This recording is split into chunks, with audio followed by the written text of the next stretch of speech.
Today we are going to discuss about deficient demand. Hindi में बोलते हैं न्यून मांग। मतलब यही है भी यहाँ पे हमारी जो सकल मांग है वो सकल पूर्ति से कम हो गई है, तो उस सिचुएशन को हम बोलेंगे deficient demand. AD is less than AS at full employment level in the economy. Deficient demand implies deflationary gap. जब अर्थव्यवस्था के अंदर फुल एम्प्लॉयमेंट हो, मीन्स पूर्ण रोजगार हो, और उस लेवल के ऊपर सकल मांग सकल पूर्ति से कम हो जाए तो हम कहेंगे it is a situation of deficient demand. और डेफिशिएंट डिमांड की वजह से ही डिफ्लेशनरी गैप आता है, मीन्स अर्थव्यवस्था के अंदर मंदी आएगी, आर्थिक मंदी आ जाएगी, मांग कम हो जाएगी, उत्पादन कम हो जाएगा, रोजगार कम हो जाएगा और हमारी पूरी अर्थव्यवस्था ठप हो जाएगी। तो ये जो डिफ्लेशनरी गैप है, ये सिचुएशन भी इकोनॉमी के लिए अच्छी नहीं है। इससे हमारा आर्थिक वृद्धि विकास रुक जाता है। इस सिचुएशन को समझने के लिए अब हम एक डायग्राम की सहायता लेंगे। देखिए, एक्स एक्सिस पे हमने इनकम, आउटपुट और एम्प्लॉयमेंट को डिनोट किया है। वाई एक्सिस पे हमने एडी लिया है। AD is equal to C plus I, means कुल मांग जो होती है, इसका मतलब ये है हम अपनी आय को या तो कंजप्शन पे खर्च करेंगे या इन्वेस्टमेंट पे खर्च करेंगे। तो AD is equal to C plus I. C stand for consumption, I stand for investment. अब सबसे पहले हम वाई ए एस, जो हमारी लाइन है, ये 45 डिग्री पे होती है। मीन्स इसका मतलब ये है जो हमारी आय होती है वो कुल पूर्ति के बराबर होती है। देश की जो राष्ट्रीय आय है वो सकल पूर्ति के बराबर होती है, इसलिए y is equal to A S. Y हमेशा ए एस के बराबर होता है या ए एस हमेशा y के बराबर होती है। और ये ए डी, एग्रीगेट डिमांड, ये हमारी सकल मांग है, पूरी अर्थव्यवस्था की कुल मांग है।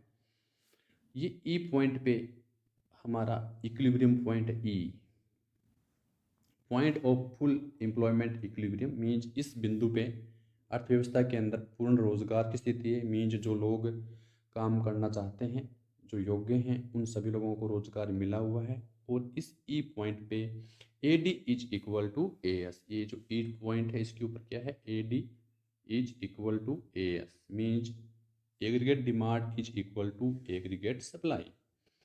लेकिन ये सिचुएशंस कई बार डिस्टर्ब हो जाती है। मान लीजिए एडी जो है वो डिक्रीज हो करके किन्हीं कारणों से एडी वन हो जाए।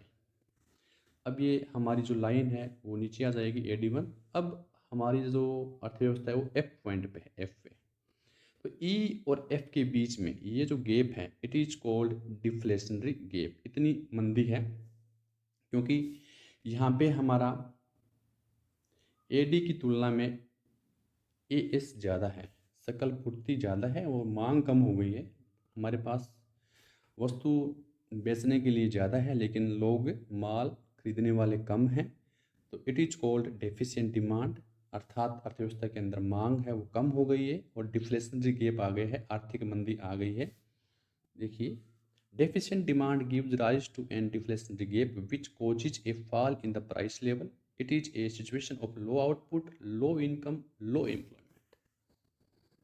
क्या होगा, डेफिशिएंट डिमांड की वजह से डिफ्लेशनरी गैप क्रिएट होगा। डिफ्लेशनरी गैप की वजह से अर्थव्यवस्था के अंदर जो प्राइस लेवल है वो कम हो जाएगा, कीमतें कम हो जाएगी।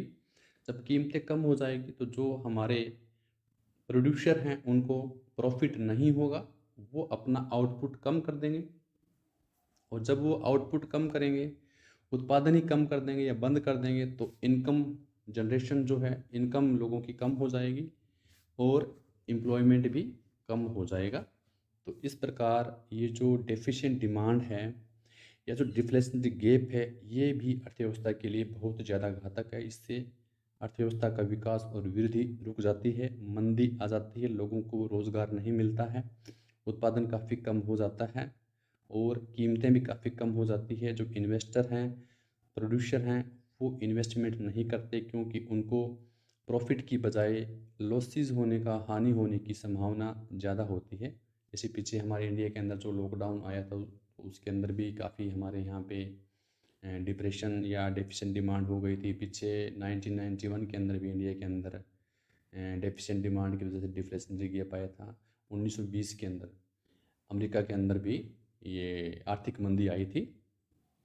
तो इन्फ्लेशनरी गैप की बजाय डिफ्लेशनरी गैप ज़्यादा खतरनाक होता है।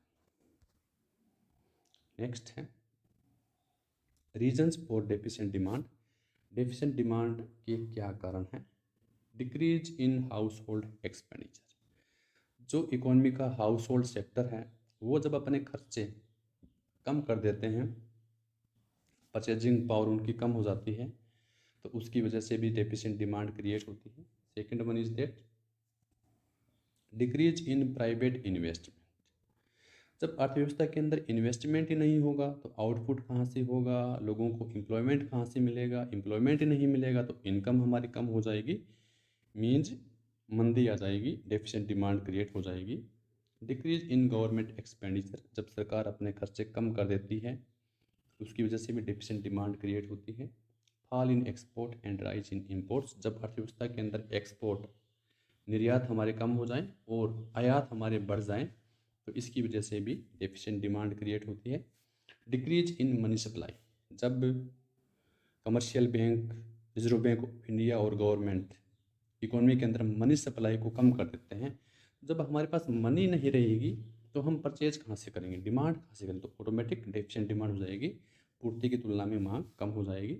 And rises in taxes. जब सरकार लोगों पे टैक्स की दर बढ़ा देती है, जीएसटी का रेट बढ़ा दिया, इनकम टैक्स बढ़ा दिया, तो उसकी वजह से भी लोगों की परचेजिंग पावर कम हो जाएगी, लोग ज़्यादा डिमांड नहीं कर पाएंगे और एग्रीगेट सप्लाई की तुलना में एग्रीगेट डिमांड कम हो जाएगी। तो ये इसके कुछ मेन रीज़न हैं जिसकी वजह से अर्थव्यवस्था के अंदर डेफिशिएंट डिमांड और डिफ्लेशनरी गैप क्रिएट होता है।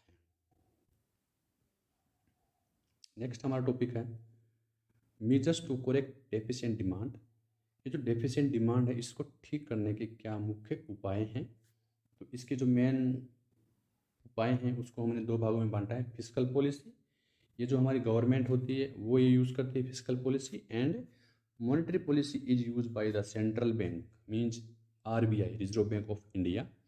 तो सबसे पहले गवर्नमेंट है वो क्या क्या काम करती है फिस्कल पॉलिसी के माध्यम से डेफिशिएंट डिमांड को कंट्रोल करने के लिए? तो इसके अंदर फर्स्ट है इंक्रीज इन गवर्नमेंट एक्सपेंडिचर। तो यहाँ पे क्या करेगी गवर्नमेंट, अपने खर्चे बढ़ा देगी, एक्सपेंडिचर बढ़ा देगी, वो इन्वेस्टमेंट करेगी, स्कूल बनाएगी, हॉस्पिटल बनाएगी, कहीं पे रेलवे लाइन बनाएगी, सड़कें बनाएगी। तो जब गवर्नमेंट का एक्सपेंडिचर बढ़ेगा तो इकोनॉमी के अंदर लोगों को एम्प्लॉयमेंट मिलेगा, रोज़गार मिलेगा, उनकी इनकम बढ़ेगी, और जब हमारी इनकम बढ़ जाती है, हमारे पास रुपए पैसे आते हैं मंथली या डेली या वीकली, तो हमारी परचेजिंग पावर बढ़ेगी, हम डिमांड करेंगे ज़्यादा। तो जो पहले अर्थव्यवस्था के अंदर मांग कम थी वो मांग बढ़ना शुरू हो जाएगी, अर्थव्यवस्था के अंदर बूम आना शुरू हो जाएगा। सेकंड है डिक्रीजिंग इन टैक्स रेट। जब गवर्नमेंट टैक्स रेट को कम कर देती है, क्योंकि अब उसको पता लग गया कि लोग मांग ही नहीं कर रहे हैं, लोगों के पास परचेजिंग पावर कम है, तो यहाँ पे टैक्स रेट डिक्रीज कर देगी, जीएसटी की तरह कम कर देगी, इनकम टैक्स कम कर देगी, वेल्थ टैक्स कम कर देगी, प्रॉपर्टी टैक्स कम कर देगी, सेल टैक्स कम कर देगी। तो इससे क्या होगा, अर्थव्यवस्था के अंदर परचेजिंग पावर बढ़ेगी, लोग मार्केट में जाएंगे, उनके पास रुपया पैसा रहेगा, अब उनको टैक्स के रूप में कम रुपया देना पड़ रहा है, तो उनके पास रुपया बचा है, उससे वो डिमांड करेंगे और ऑटोमेटिक डिमांड बढ़ जाएगी।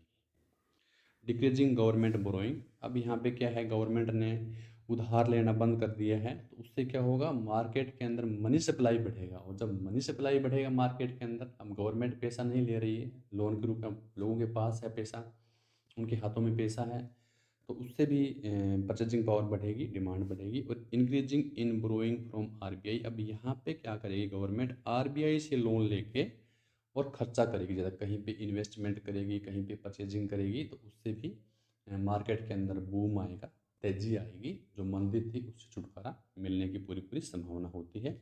इसके बाद जो हमारा आरबीआई है वो मॉनेटरी पॉलिसी के माध्यम से किस प्रकार से कंट्रोल करेगा डेफिशिएंट डिमांड की सिचुएशन को? First of all RBI will decrease bank rate. देखिएगा, बैंक रेट एक प्रकार का इंटरेस्ट रेट ही होता है। जब कमर्शियल बैंक जो होते हैं, जैसे आपका एसबीआई है, यूबीआई है, पीएनबी है, ये सारे बैंक जो आप देखते हो जहाँ पे हमारे अकाउंट होते हैं कस्टमर के, वो सारे कमर्शियल बैंक होते हैं। और सबसे बड़ा बैंक होता है सेंट्रल बैंक, और इंडिया का सेंट्रल बैंक कौन सा है, RBI, reserve bank of India. तो तो अब जो कमर्शियल बैंक है इनको भी कुछ रुपया उधार लेना पड़ता है सेंट्रल बैंक से, तो वो उनको किस पे मिलता है, बैंक रेट पे मिलता है। तो यहाँ पे क्या करेगा, डेफिशिएंट डिमांड है उसको ठीक करने के लिए आरबीआई बैंक रेट को कम कर देगा। मीन्स अब कमर्शियल बैंक को पहले से सस्ता लोन मिलेगा। अब फिर क्या करेगा, जो सस्ता लोन उनको कमर्शियल बैंक को मिल रहा है तो वो कमर्शियल बैंक भी अपने कस्टमर के लिए इंटरेस्ट रेट कम कर देंगे। मीन्स हमारा मान लीजिए कि एसबीआई में अकाउंट है, अब एसबीआई भी अपनी ब्याज की दरें घटा देगा, होम लोन पे, ऑटो लोन पे, एजुकेशन लोन पे या पर्सनल लोन पे। अब लोगों के लिए लोन है वो चिपर हो जाएगा, सस्ता हो जाएगा और लोग पहले से ज़्यादा लोन अवेल करेंगे। और जब हम लोन लेंगे तो हमारे पास मनी आएगा, इनकम आएगा, पैसा आएगा। अब हम परचेजिंग पावर बढ़ा देंगे। जब हमारी परचेजिंग पावर बढ़ेगी तो इकोनॉमी के अंदर एग्रीगेट डिमांड भी बढ़ जाएगी और जो डिफ्लेशन गैप है वो धीरे धीरे ठीक होना शुरू हो जाएगा। डिक्रीजिंग इन CRR की फुल फॉर्म है case reserve ratio. Initial deposit का वह पार्ट जिसको कमर्शियल बैंक को आरबीआई के पास जमा करवाना पड़ता है तो उसकी रेट को भी आरबीआई कम कर देता है। अब कमर्शियल बैंक को पहले की तुलना में कम पैसे आरबीआई के पास सिक्योरिटी के रूप में जमा करवाने पड़ेंगे। अब उनके पास ज़्यादा अमाउंट रहेगा लोन देने के लिए, और जब लोन देने के लिए ज़्यादा अमाउंट रहेगा तो इकोनॉमी के अंदर मनी सप्लाई बढ़ेगा, और जब मनी सप्लाई बढ़ेगा तो परचेजिंग पावर बढ़ेगी और डिमांड बढ़ेगी। डेफिशिएंट डिमांड की जो प्रॉब्लम है वो सॉल्व आउट हो जाएगी। Decreasing in repo rate. अब देखिएगा दो हैं यहाँ पे, बैंक रेट और रेपो रेट। जब लंबे समय के लिए कमर्शियल बैंक को लोन लेना है तो वो उसे आरबीआई बैंक रेट पे देगा, और छोटे समय के लिए, कम समय के लिए, 2 महीने के लिए, 5 महीने के लिए, 10 महीने के लिए उसको लोन लेना था उसको रेपो रेट पे मिलेगा। तो यहाँ पर भी आरबीआई रेपो रेट को कम कर देता है। तो इट मीन्स अब कमर्शियल बैंक को पहले से कम ब्याज दर पे अल्पकालीन लोन मिल रहा है, तो उसका फ़ायदा फिर वो कस्टमर को भी देगा। अब हम जब लोन लेंगे तो हमारे लिए भी इंटरेस्ट रेट कम कर देगा कमर्शियल बैंक। जब इंटरेस्ट रेट कम होगा तो हमारे लिए जो लोन है वो चीपर हो जाएंगे, सस्ते हो जाएंगे, हम पहले से ज़्यादा लोन अवेल करेंगे और हमारी परचेजिंग पावर बढ़ेगी, डिमांड बढ़ेगी और जो डेफिशिएंट डिमांड है वो ठीक हो जाएगी। और लास्ट में है decreasing in S L R की फुल फॉर्म मैंने पहले बताई थी आपको, स्टेचुटरी लिक्विडिटी रेशियो। तो ये इनिशियल डिपॉजिट का वो पार्ट होता है जिनको कमर्शियल बैंक को अपने पास रखना पड़ता है। तो यहाँ पे आरबीआई डेफिशिएंट डिमांड को ठीक करने के लिए एसएलआर की रेट भी घटा देता है, जिससे कि अब उनको पहले से कम अपने पास रिजर्व मनी रखना पड़ता है, वो पहले से ज़्यादा लोन लोगों को दे सकते हैं। तो इससे भी मनी सप्लाई बढ़ेगा, परचेजिंग पावर बढ़ेगी और डिमांड बढ़ेगी।